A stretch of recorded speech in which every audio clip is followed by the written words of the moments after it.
There's Suzy. Suzy, you blend right in because you look like a student.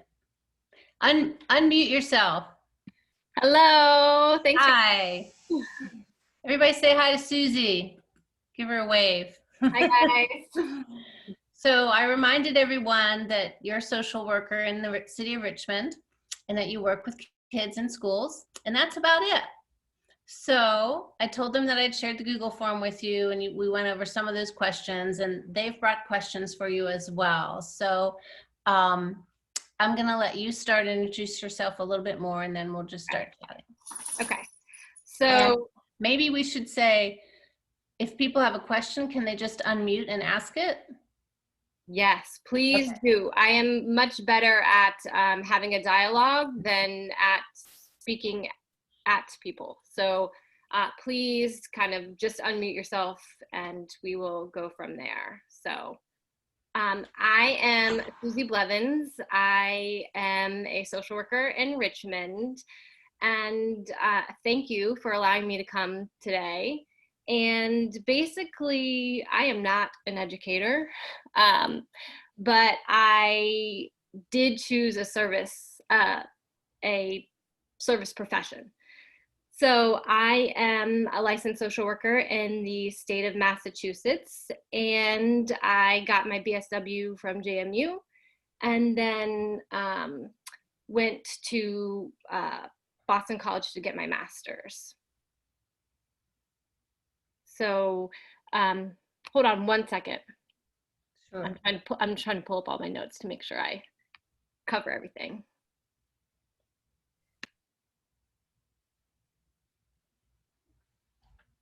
So basically, I've done a lot of work in intensive in-home family therapy, but right now I work for an organization that partners with the public school systems.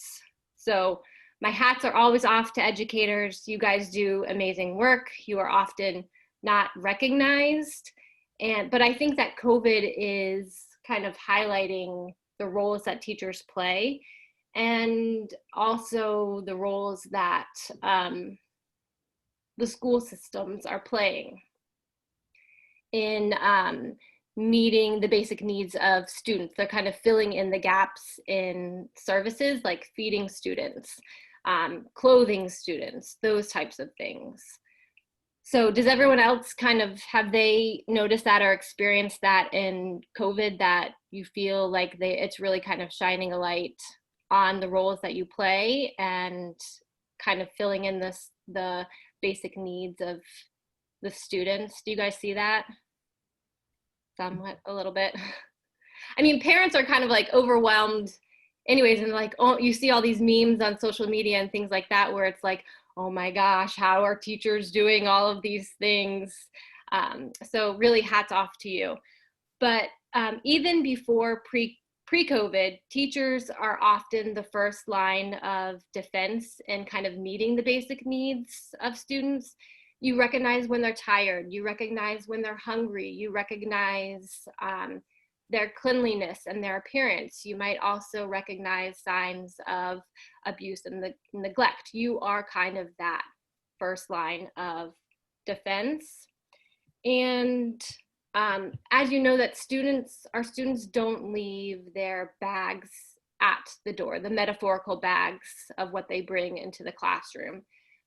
We as professionals, as educators and helping professionals, we leave our own stuff at the door, but our students do not. They bring in the poverty and the instability that they're experiencing, such as unemployment, mental health issues. They're hungry. They might be dealing with a parent with substance abuse, childcare issues. So all of those things, all of those stressors, they bring into the classroom, and you are kind of that first line of defense to notice that. So with all of what our students bring, we always have to keep in mind kind of Maslow's hierarchy of needs, right? Is everyone familiar with Maslow's hierarchy of needs? Kind of that the basic physiological, and then safety and belonging, and or safety and security and love and belonging, and then all the way up, right? So basically, that was a long kind of introduction, but I moved to Richmond and I've been working for a nonprofit called Communities in Schools. It's a national model.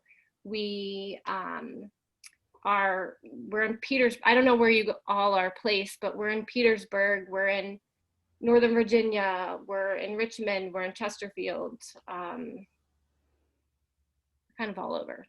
But we are embedded in middle schools, elementary schools, and high schools. And our focus is really dropout prevention and intervention. And, you know, you might think, okay, well, why are we thinking about the prevention in elementary school? Anyone have an answer to that, of why we might be thinking prevention in elementary school?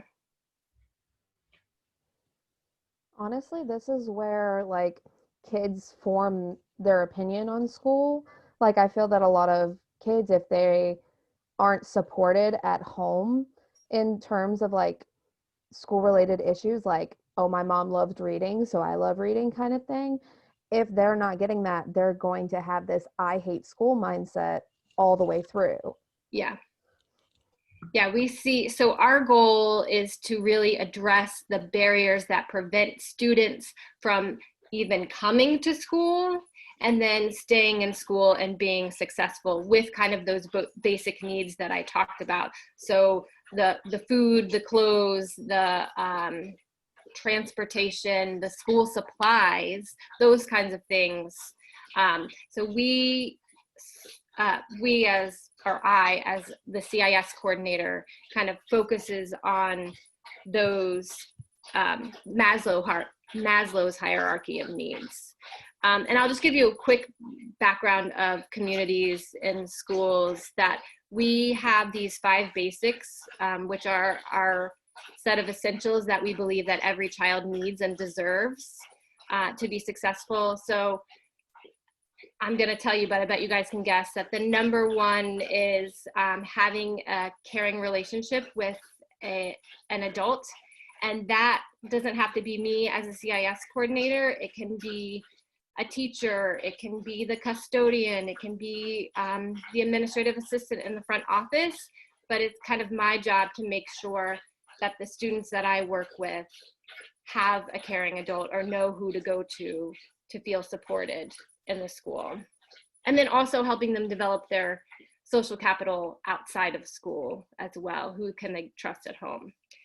A safe place to grow and learn, health, which is going to look different now that COVID is happening. So I'm having to think about that differently, because school is generally a safe space for our students, and home can be safe, but for some of our students, home is not safe. So that's kind of something I've been thinking about since COVID.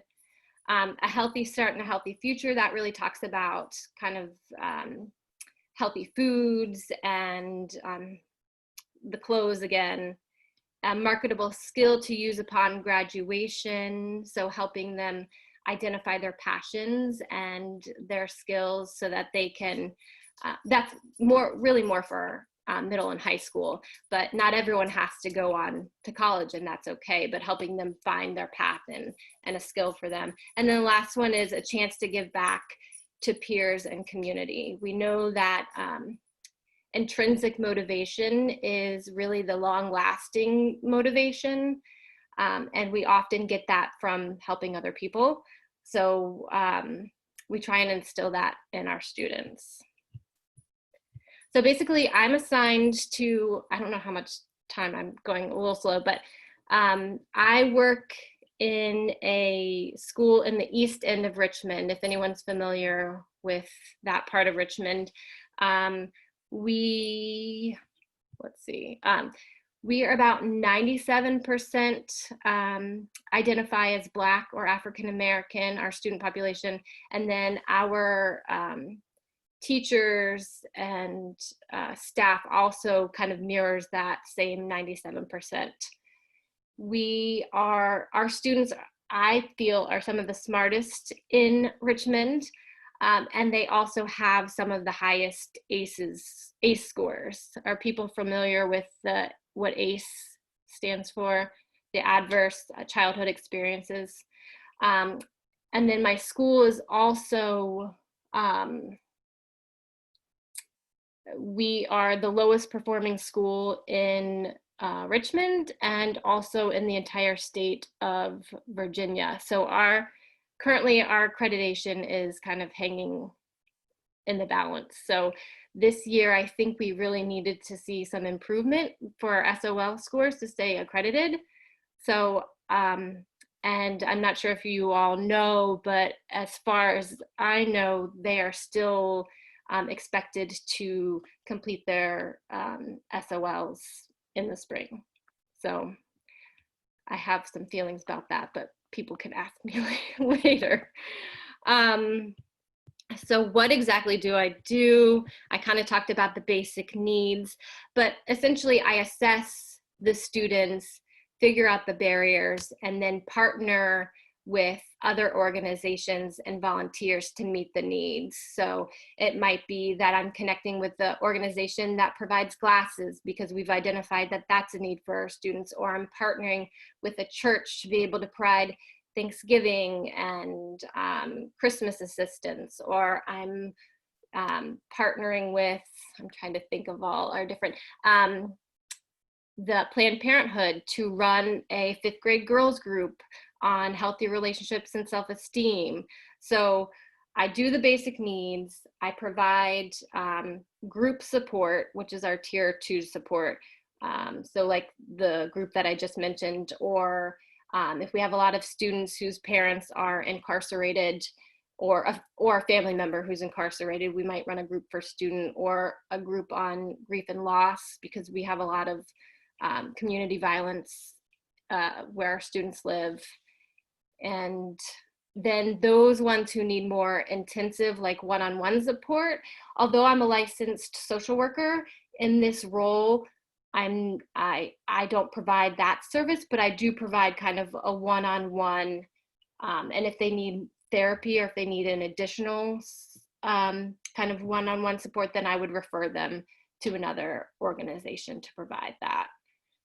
So that's a little bit about the overall what I do.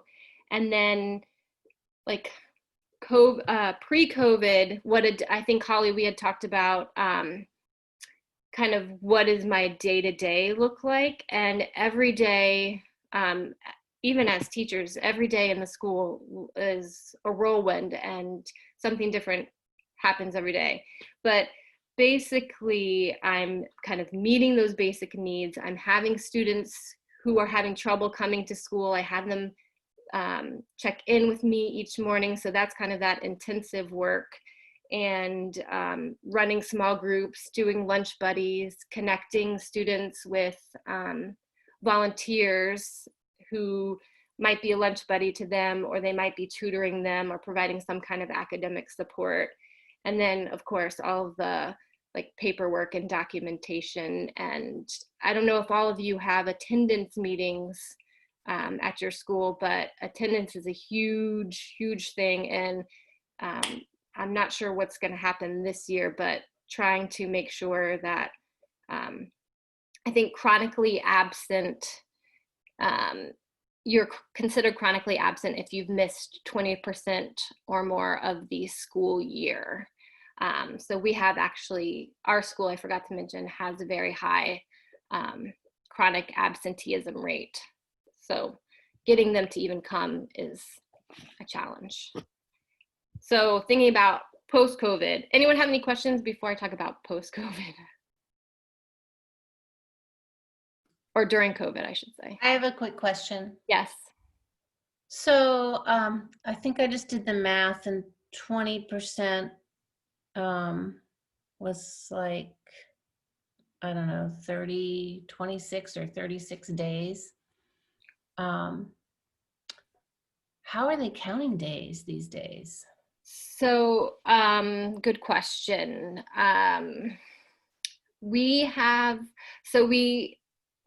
each week we run a report, and if you have 5 absences, then someone from the attendance team is following up with the family to figure out how, what is going on, what's the barrier, what's getting in the way, how can the school support the student. And right now what we're finding, as you can imagine, technology is the biggest thing, whether their Chromebooks don't work, or they're already broken, or they're missing the charger, or, you know, there are just so many technology pieces that's where a lot of our absences have come. And I think for my school district, Richmond, they have said that they are excusing a lot more absences this year based on that particular issue. I think they're going to be more lenient, but before that, so it's like if you miss 5 days, there's communication. If you miss 10 days, there's another. If you miss 15, there's another. And once you hit the 15-day mark, then they say that they'll take you to court for failure to send your child to school, or truancy. That happens sometimes, but not all the times, and it's not very effective strategy really to getting kids to school. So they do it because I think it's let me cross that off, but that's not effective in addressing attendance and getting kids to come. So good question. So post-COVID, my responsibilities are still the same. It's figuring out how to connect with families to provide them with what they need to be successful in school, whether that's food, whether that's school supplies, whether it's the technology piece.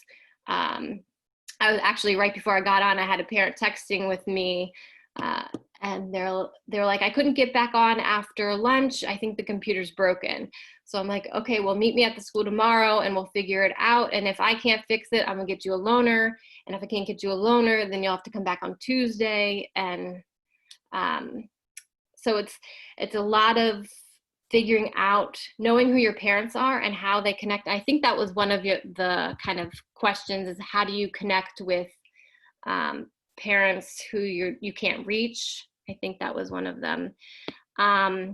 And what I'll say about that is, first of all, I will say relationship. That is the key to connecting with parents. I thankfully have been in this job now. This is my 3rd school year. So although my work before actually didn't really involve the parents at all, it was more very student-centered. From when we were released in March, or sent home in March, we had to engage with the family. So I had from March, and then I worked until July, and just text every week, texting, calling, emailing. Another question on there, postcards, sending postcards to the address, like little cute ones that, have a sunshiny day, I miss you, reach me. We created a professional, like, Facebook page. So I have a community in schools Facebook page for the school that I work at. So trying to connect with families that way. I don't know how many of you are familiar with Class Dojo, but trying to connect with families through Class Dojo, any kinds of means, but it always comes back to relationship.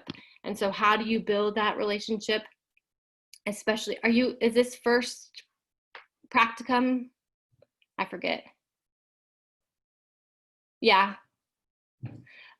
So student teaching, that's what I mean.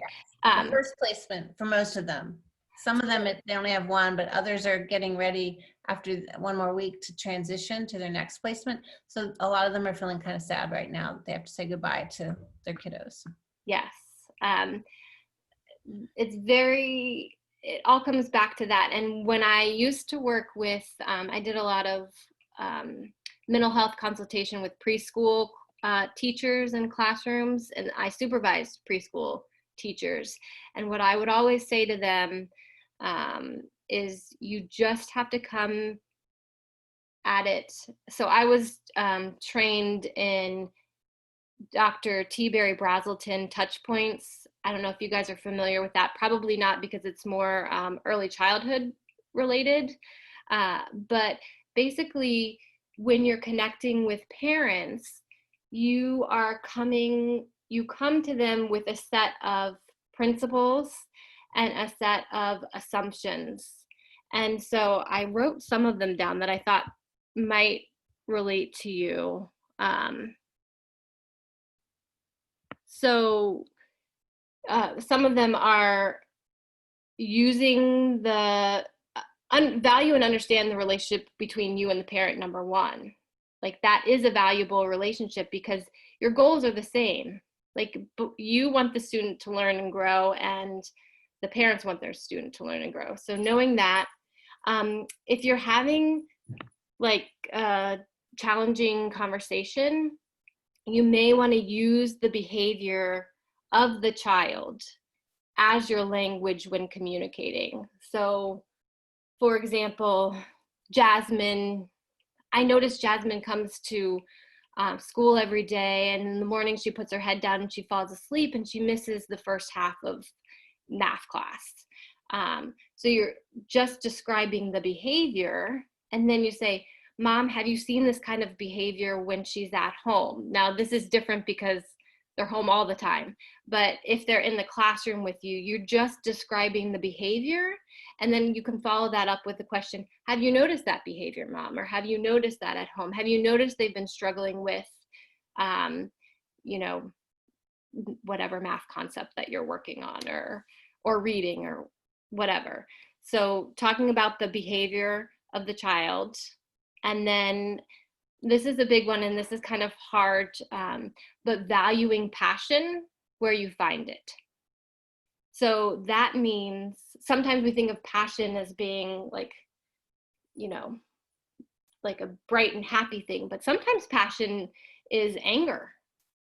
And so if you look at it as, I'm gonna value, this mom is coming to me and they're really upset. Okay, you can slow down and be like, okay, this mom is very passionate about something. What is it that she's trying to communicate? And separate it from she's, coming at me, but valuing or seeing it as this passion, and that can move us and that can create change.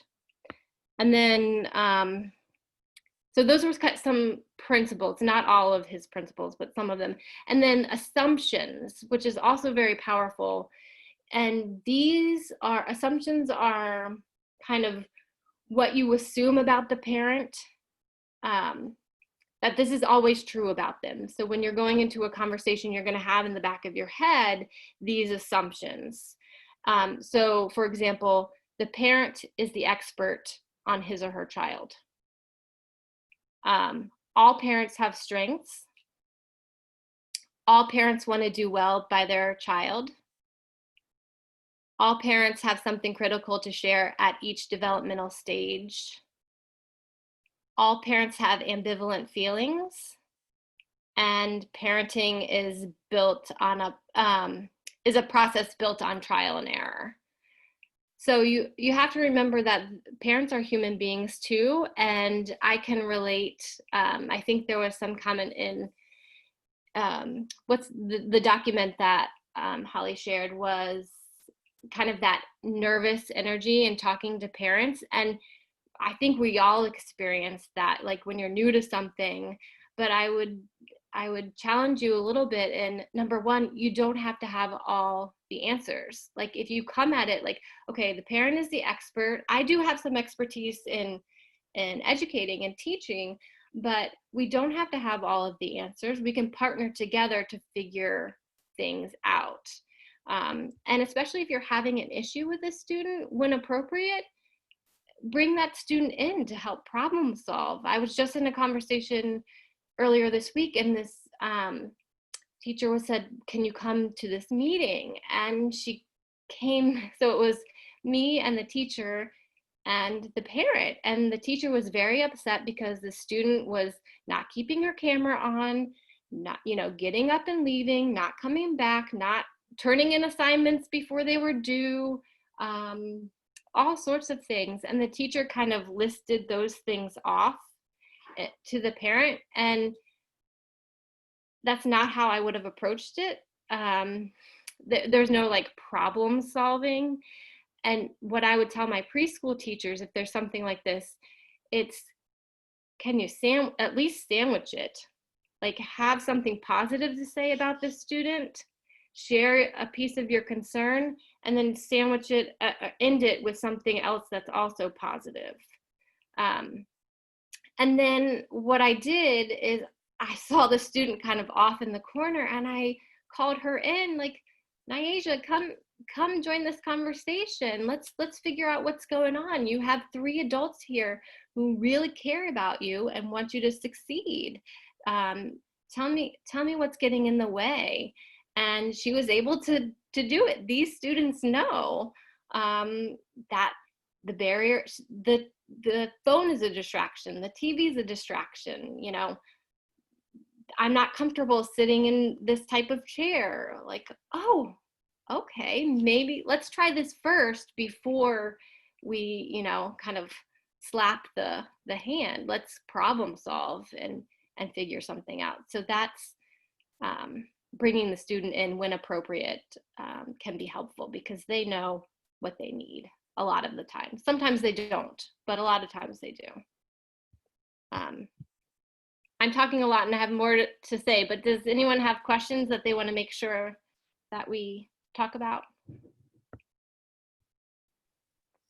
My question kind of relates to that, and maybe you answered it already, but if you had to, so your role in the schools as a social worker, you have a very different perspective than a teacher, a classroom teacher. What would you say is the one thing you wish teachers understood or understood more that you feel like you have from your vantage point you see? That's a good question. I think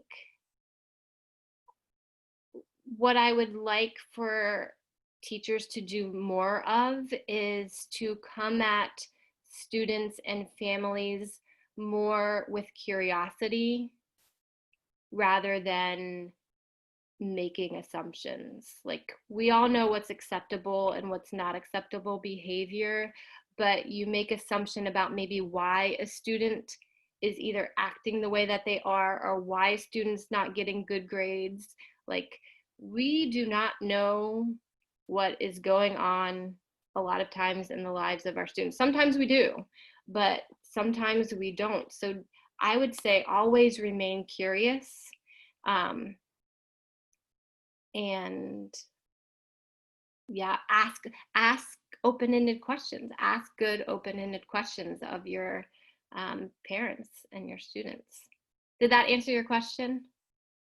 Yeah, definitely. Okay.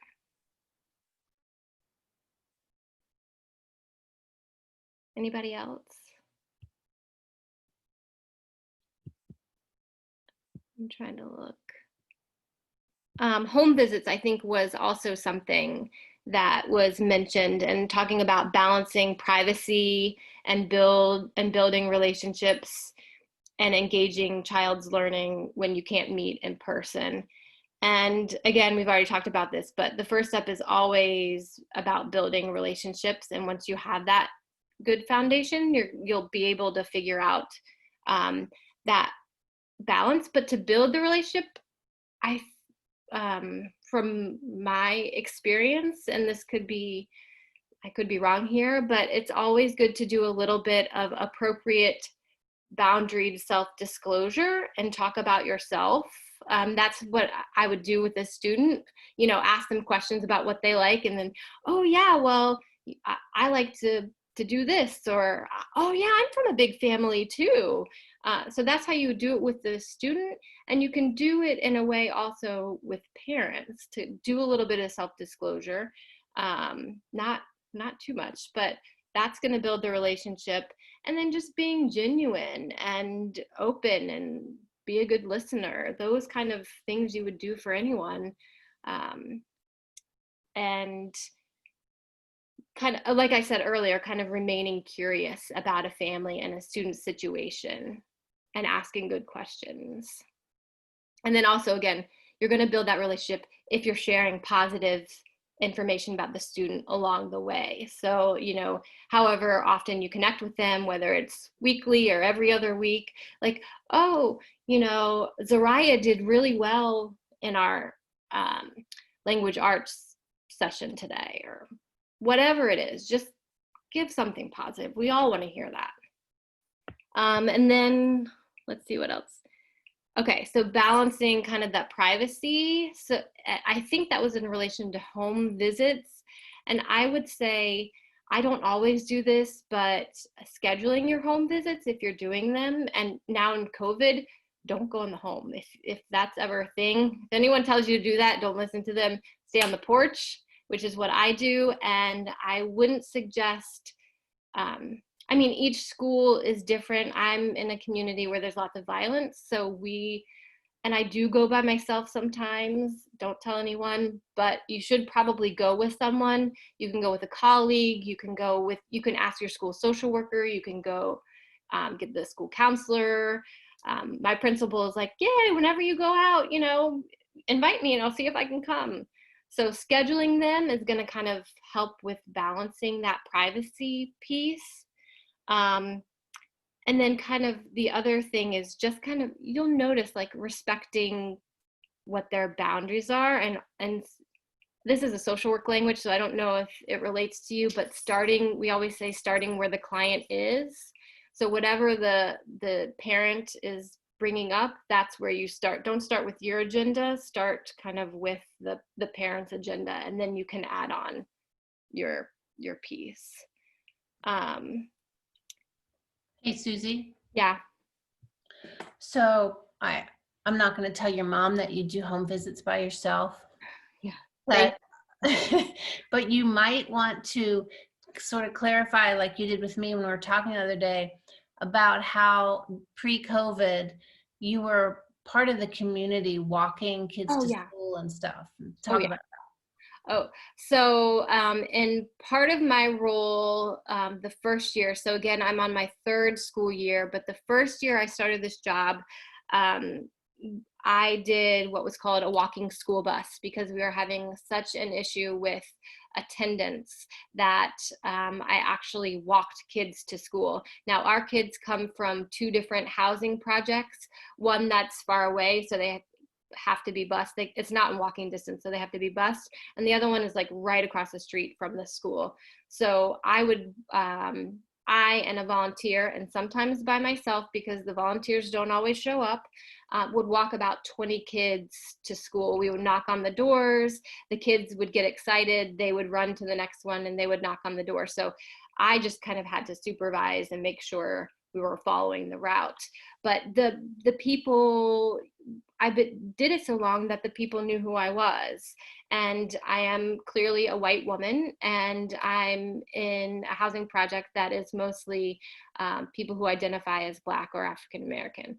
So they knew me, I kind of stood out, and they actually would protect me and protect us because they knew I was doing something for that community, of trying to support them.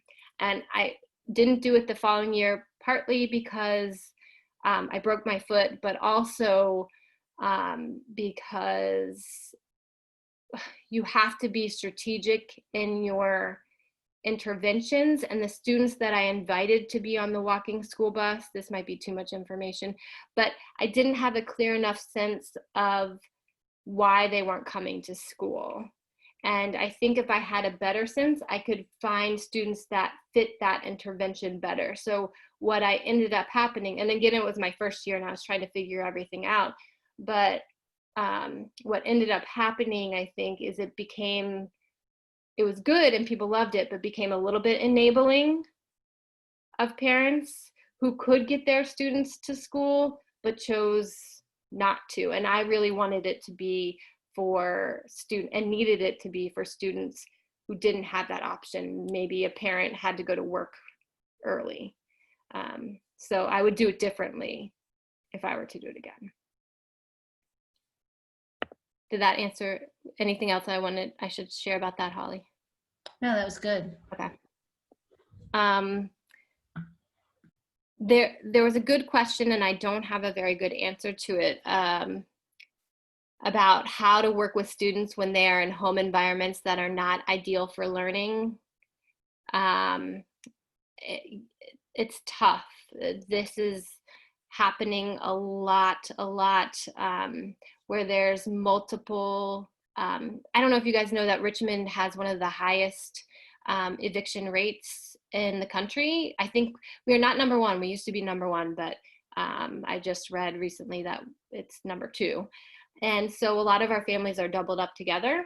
So you can imagine you have 6+ kids, maybe 4 or 5 adults in 1 2-bedroom, maybe 3-bedroom if you're lucky, trying to do learning. And so you hear everything that's going on in the background. And as we mentioned before, some of our students have violence, substance abuse.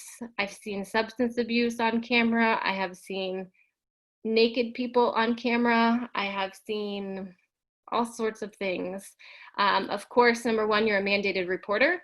So if there's anything regarding safety and well-being of a child, you are mandated to report. And if you don't feel comfortable or you have a question about reporting, please speak to I guess whoever you're connected with at the school and administration at the school to support you with that. But I don't have a good answer other than trying to problem solve and figuring out ways to make the environment more conducive to learning. I'm gonna see if I have any other good nuggets on that, but all I said was kind of engage them in the process of what they need to be successful and how to limit distractions. I was talking with a student teacher in Loudoun County today, and she was saying that they're just now figuring out the virtual and they're getting ready to go face to face. And she felt like they had a really good flow, but now things are shuffling around and it's going to be kind of uprooting some. And I know some of you all have had that experience this week when kids came back to school and everything was a little topsy-turvy. So it will be for a while, right? It won't be as smooth the next week or so. And then you get to, some of you go into a new placement and hopefully you'll see things settled and it will just be new to you and the students will be settled in. Any questions? I kind of have one. It's a little unrelated, sort of. Okay. I was mainly wondering, like, what was your, like, most significant learning experience throughout, like, the pandemic or post-pandemic?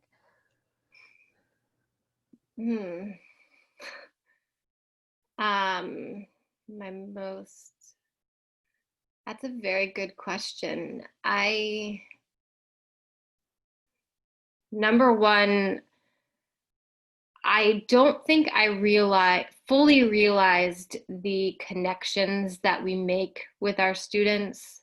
Like, it's like heartbreaking to not be with them, to not know exactly what's happening, to not know how to support them.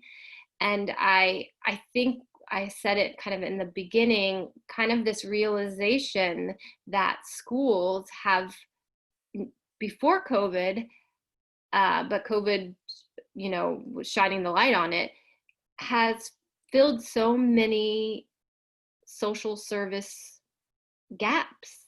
And to me, that's not okay. That as a society, we need to do better than that. Like, it's okay that, schools provide some of it, but we have to do better as a society to meet the needs other than school systems, because school systems, their fundings are, not great. And you all deserve raises. We all deserve raises here once you go out and get jobs. So that would be a big piece. So the babies, missing the babies, understanding the roles that schools play in social services, And lastly, like just humanity, like these parents, I feel so fortunate for myself to have a job and to be able to do what I love. But these parents are stressed. We're stressed before and are stressed now. And if I can just be that constant person that says, hey, how you doing? And that's all I do, knowing that I did something, because a lot of us are feeling like I'm not making any progress. The students aren't learning. The kids aren't really getting what they need. You have to kind of just take a breath and be like, just continue to show up, and that will be, enough. That was a good question. That was a hard one.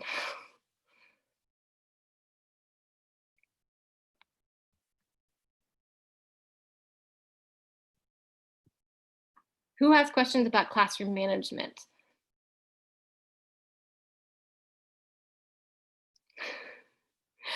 I don't know answers to classroom management. I did take a course while I was at JMU, classroom management, I believe.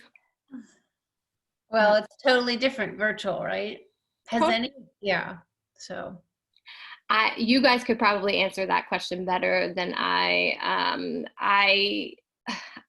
It's hard. I honestly don't know how teachers do it all day virtually. I have like lunch buddies and I have office hours and I have about 8 kids and I'm muting and, trying not to kick them out, like deleting things in the chat and all sorts of things. It's a lot of managing and it is exhausting.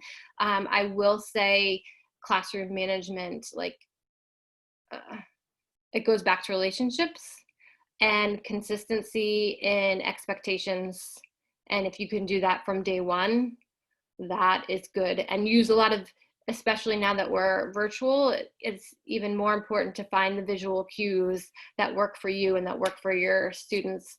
I'm sure you've seen them, the mute your mic button, raise your hand, so any kind of visual cue, and like breaks, man, they need more than the allotted break. So I told one of my students today, she was talking about her uncomfortable chair. And I said, you can stand up. Like, look, I can stand up and still be on the screen and still pay attention. But if I need to stand, like, you can do that. Like, isn't that kind of cool? You can't really do that at school. Well, in some schools you can't stand up, but you can do that at home and you can still learn. And they're like, oh, okay. So I don't have a good answer to classroom management, but visual cues are important.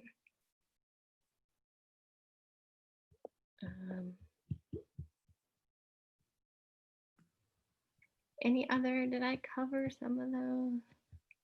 Yeah, but I know there are more folks that have brought questions with them that haven't. Come ask me. Take a few more.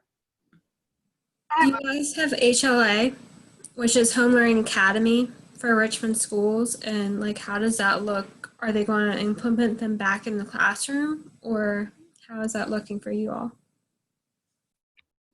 You said HLA? I don't think I'm familiar. What is that? What? So it's Home Learning Academy, which means they're virtual and they're not planning on returning back to the classroom. However, with Rockingham County, we're now in the turnover position where they can come back if they want to. Oh, so I think I understand what you're saying. So my experience is in Richmond, we don't have we're virtual. We're supposedly coming back in February. I highly doubt that would be the case. So I'm not sure how that kind of looks. Good question though. And like Holly said, that we are all gonna have to allow ourselves some grace when making any kind of transition. So if they're transitioning back to school, like you gotta act like that's the first day of school, because they have been out since March. They have not been in a structured, for my kids, for the majority of them, in a structured environment with the same caring adult since March. That's scary. That's really scary. So you have to just start over and act like it's the first day of school. Set those expectations and those guidelines, and whatever rituals you do, like some of the ones we would do, that I would do, always greet your kids, come to the door, you shake your hand, or, well, we can't do that in COVID, but whatever the ritual is, I do a lot of elbow bumps these days. Maybe that's what you do. But just start over, and it's okay. It's going to be disorganized. But what I was telling a colleague the other day was there is growth in the disorganization. You will not see it when you are in the middle of the disorganization, but there is growth. And growth is often bursts and regressions. It's not a linear line, and it never will be. So just know that, and you'll be fine.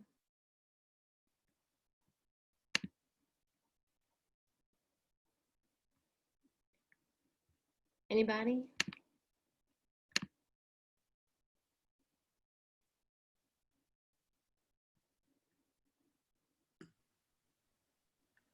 Can we get 2 more questions at least, please? Don't be shy.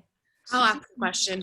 I am experiencing in my student teaching a student in a family that seems really unreachable. And I was just wondering, like, how you, like, are there such things as families that are unreachable? How do you handle that? And, like, for example, we do think that she is in a different state and out of the school system and could be with someone that's not her guardian. So just, like, wondering how that works. And I feel like that happens more often, especially if I'm just seeing it in my student teaching. Yeah, good question. Yes, it does happen a lot where you can't find kids and you don't know where they are. First of all, you need to make someone aware of that, especially from the admin team, because like I said before, we have attendance teams, and that's part of our responsibility of trying to figure out where they are. We also get into sticky points where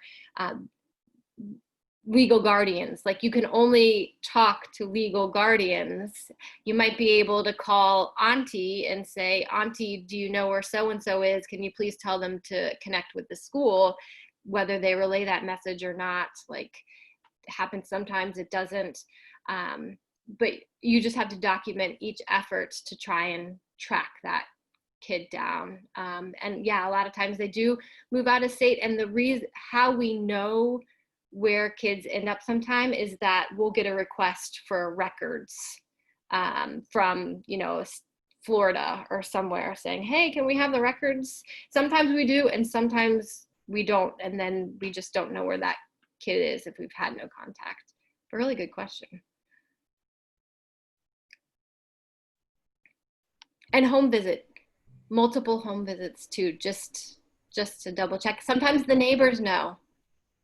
So neighbors are actually good sources too. What happens, because we had a student this year who we tried to get in contact with, and then we couldn't, and we heard they moved to like a different, I'm in Page County, and we heard they moved to Harrisonburg, but we've still yet to hear from Harrisonburg schools, like, for their records, and we still haven't gotten in touch with like the parents, and supposedly grandma used to have custody and now does it. Like, it was just a whole thing. But if we still don't hear what happens at that point if you don't hear for records or anything? So there was a student who was assigned in the classroom, and you were getting this information from, I guess, like administrative people in the office saying, oh. Yeah, I was with my CT when she was trying to make the calls and everything, and we were kind of walking it through together, trying to piece the puzzle together and try to figure out what was happening, but we still couldn't get a hold, and then heard it could be like moved, and it was weird. So what happens after that? Like, just once?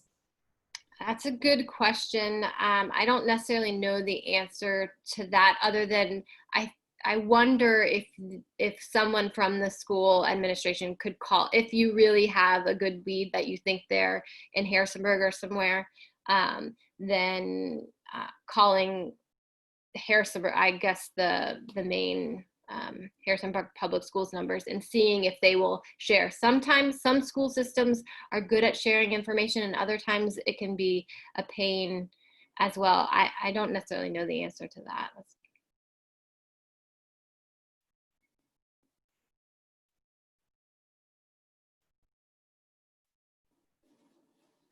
I have a question. Yeah. And this might be kind of broad, but just so now I'm face to face, but I was fully virtual.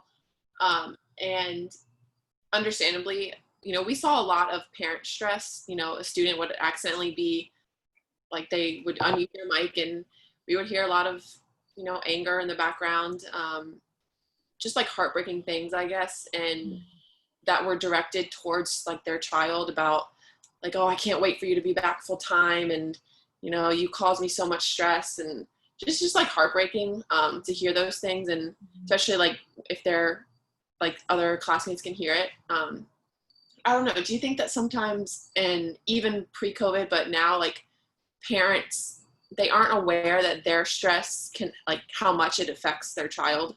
I don't know if that makes sense, but.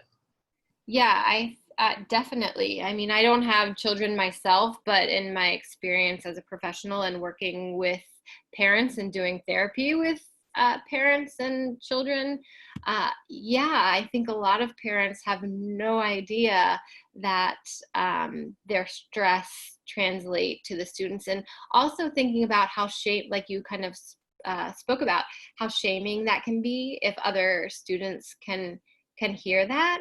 And so I would, whether it's a teacher or someone else from the school, a social worker, kind of connect with that parent and just reach out. Like, you don't even have to say something at first, in terms of just, hey, how's it going? No, this time is stressful. I want to see how I can be supportive and helping, Daniel focus and work on his school, because our parents are really stressed, and I don't think they have much idea how that impacts their kids. And also that stress, their bodies, our kids are getting sick too, and also COVID and the flu coming, so it's going to be an interesting winter. Yeah, thank you. Mm-hmm.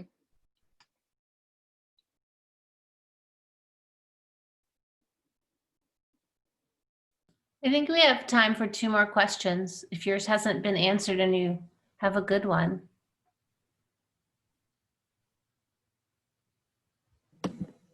I have a question. I'm in Henrico County, so I'm right next to Richmond, and we're all virtual too. And I have a student that's only showed up to 4 days of classes. And so we were told that she's been sent, or a social worker has been sent to work with her and her family. And I know you mentioned earlier about attendance, that they might have a court meeting or something like that to try to fix the situation. But I was wondering, what are the intermediary steps in between from when they would get assigned a social worker to the extreme of going to court and getting almost mandated to go to school? Good question. So I think school systems can be dysfunctional. Richmond Public Schools is a dysfunctional system.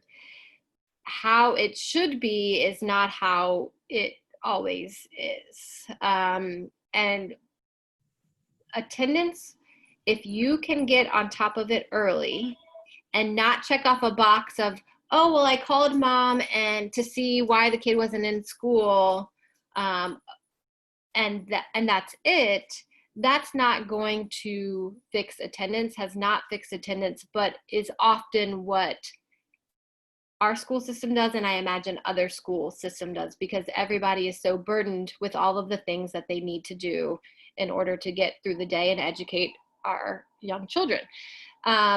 So they should be doing it along the way. Teachers, the first step is teachers calling every single day that a student has missed. Now that is a lot of burden on the teachers, but that is the, like, kind of with the basic needs, that's kind of the first line of defense. You are the eyes.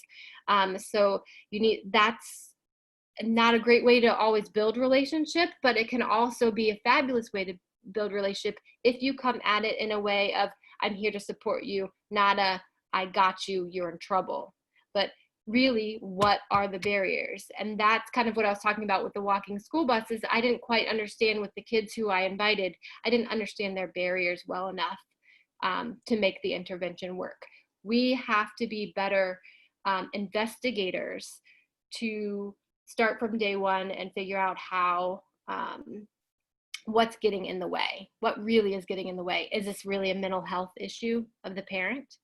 And then if it is, well, we have to find them services. We have to get them connected to services. That's the only way to change, to switch attendance.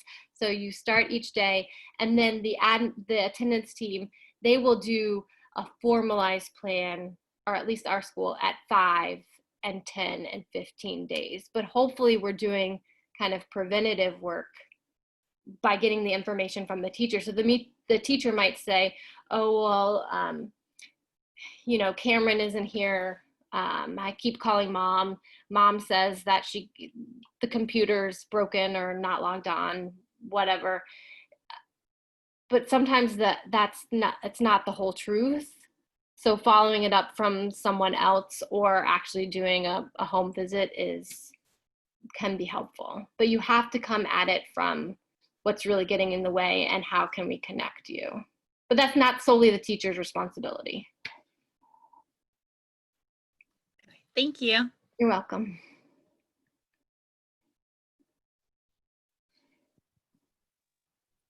Could you say the name of when you were talking about the touch points? Oh, yes. Whose work was that? T. Barry Brazelton. He's fabulous. I actually got to meet him. He died a couple years ago. I think he was, I don't know if he was 100 or if I think it was right before his 100th birthday. I can't remember. But yes, it's great work. I think also that, didn't he work with Mr. Rogers? I think he did. Memory, yeah. Yeah. They do a lot of good training there, especially if you are interested in really young children. But they have different training for like early child care providers, but also nurses and home visiting programs. So they've really expanded. But I haven't been connected with him for a couple of years.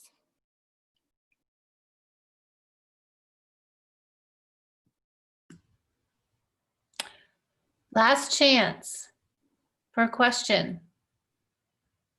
Yeah, I have a question. So in your experience, have you seen training for teachers on some of these strategies, or is it more so like the teachers do their own thing and they just have you, the social worker, come in and kind of fill in the gaps? What types of trainings do you just need? Kind of the things you're telling us right now. Oh, so Richmond does a lot of trauma-informed care work. So there is training from the public school systems. They used to be, I think, like a couple times a year. And it's interesting because sometimes teachers aren't, some of the teachers are not in a space where they can hear that at the moment. It's training's generally after the workday and they're done. And because Richmond has been doing it so long, sometimes teachers feel like, well, I've already learned this. This is repetitive. I have other things I need to do. And I get it.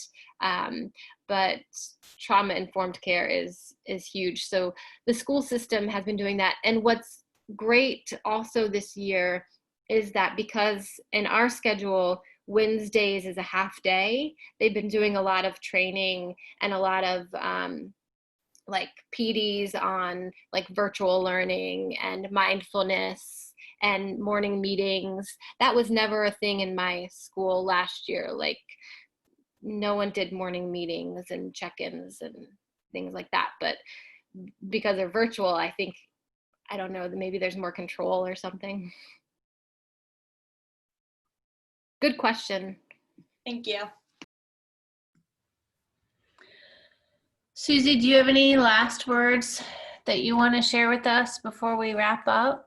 I think I said it, but I will repeat it, that when I was early in my career, and I'm still early in my career, but when I first started, I really felt this pressure to get it right. And I think what I want you to hear is that number one, we're all learning in this virtual world. And number two, you don't have to have all of the answers. And what I have found and the feedback that I have gotten from others about my own performance, it's actually better when you go into environments and especially as student teachers, as guests within classrooms. And that's how you view it. I am a guest here. And the same with me. I am not a Richmond Public Schools employee. I work for a nonprofit, but I am in the school. So I see myself as a guest and supportive. So you don't have to have all the answers. You are in a learning mode, and we are all lifelong learners. So hopefully that kind of alleviates some of your stress. And then grace, provide grace. I say this to my intern all the time, like we just have to be kind to one another and provide grace. And you're gonna make mistakes, and that's how you learn. I've made so many mistakes, but you grow, and I will not do some of those things again. So. Yeah. Thank you very much, Suzy. You're welcome.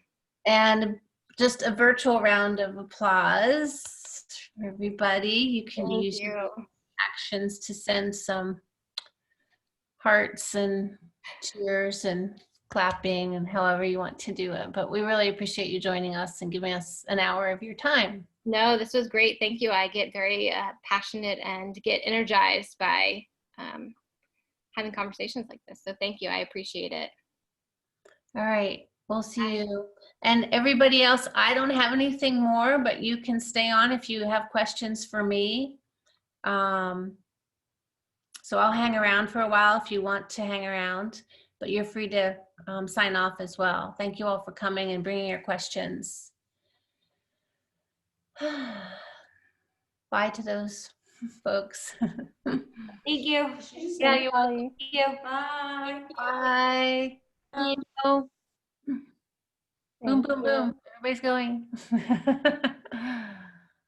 Boom, boom, boom. Bridget, Brittany, Macy, Emma, you guys are still there. Dr. Brittany, I have one question. Yes. If I redid, like, you had one point for me for the assignment and I resubmitted it. Do I just have to resubmit it, or should I email it to you? Is this Macy talking? It must be. Yeah. I'm going to just make a note because sometimes I don't get notice. Oh, okay. People have resubmitted. I only catch it when I go back into grade some that haven't been finished yet. So I just wrote your name down. So I'll go look again. Thank you so much. Okie doke. Have a good night. Yep. Good night. Brittany, Bridget. Question for you too. Last time that we were on here, my Zoom kept kicking me out, and I didn't know if you had seen that I was on here or not. So that way I did see you. Didn't you email me or text me or message? No, Rihanna had me on the phone when you were in our small group. Right. So I was able to talk to you. Yeah, no, I counted it. Yeah. All right. Thank you. Yep, you're welcome. Hey, I just Brittany. have a question about the assignment for this time. Yeah. Oh, the one coming up for the next module? Okay, let me get into it.